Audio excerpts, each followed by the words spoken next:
बिहार में चुनाव का काउंटडाउन शुरू हो चुका है। आज चुनाव आयोग ने प्रेस कॉन्फ्रेंस करके ऐलान कर दिया कि 2 चरणों में बिहार के चुनाव होंगे।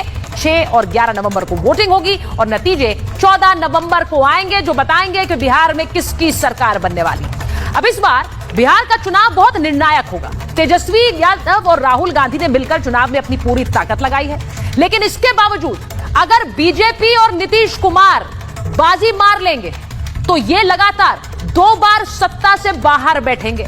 आप देखिए, नरेंद्र मोदी बार बार बिहार जाते रहे हैं और नीतीश कुमार के साथ एक मंच पर नजर आते रहे हैं। अगर तेजस्वी जादुई आंकड़े छू लेते हैं तो पूरा का पूरा जीत का सेहरा उनके सर बंधेगा, यह भी तय है। लेकिन देखना है कि किसके दावे चल रहे हैं और किसके लिए चुनौतियां ज्यादा हैं। मैं आपको एक बार जरा पहले बताती हूं कि इस वक्त जो मौजूदा समीकरण है वो क्या है।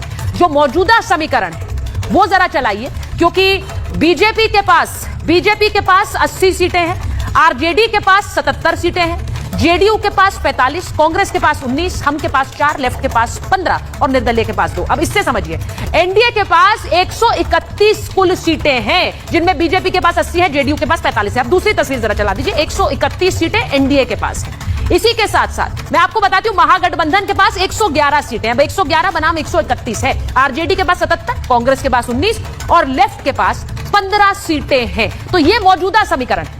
लेकिन इस मौजूदा समीकरण से पहले इस वक्त दोनों ही गठबंधनों में सीटों को लेकर अभी भी एक रार बनी हुई है। और इसीलिए मैं आज महाभारत में पूछ रही हूं, क्योंकि अब तारीखों का ऐलान हो गया है। तारीखों के ऐलान के बाद अभी भी सीटों को लेकर ऐसी रार है कि 243 से ज्यादा सीटें देनी पड़ जाएं, ऐसी हालत हो रखी है। और इसीलिए आपको मैं सबसे पहले दिखाती हूं कि मांग क्या की जा रही है।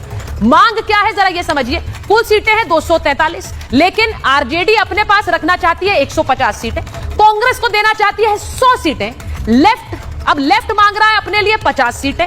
कांग्रेस जो है वो 100 सीटें मांग रही है, लेफ्ट 50 मांग रहा है, वीआईपी मुकेश सहनी अपने लिए 50 सीटें मांग रहे हैं और अन्य भी तकरीबन 10 सीटें मांग रहे हैं। तो कुल सीटें तो 243 हैं, लेकिन अगर इन सब की मांगे मानी जाएंगी तो 360 तक आंकड़ा पहुंच जाएगा, जो कि मुमकिन नहीं है। ऐसे में ये सब सीटें घटेंगी। अब जिसकी सीटें घटेंगी वो रोएगा और ऐसे में गठबंधन में रार और बढ़ेगी। तो देखना है कि किसको कितनी सीटें मिलती हैं, क्योंकि अब चुनाव की तारीखों के ऐलान के बाद सीटों का ही ऐलान होना।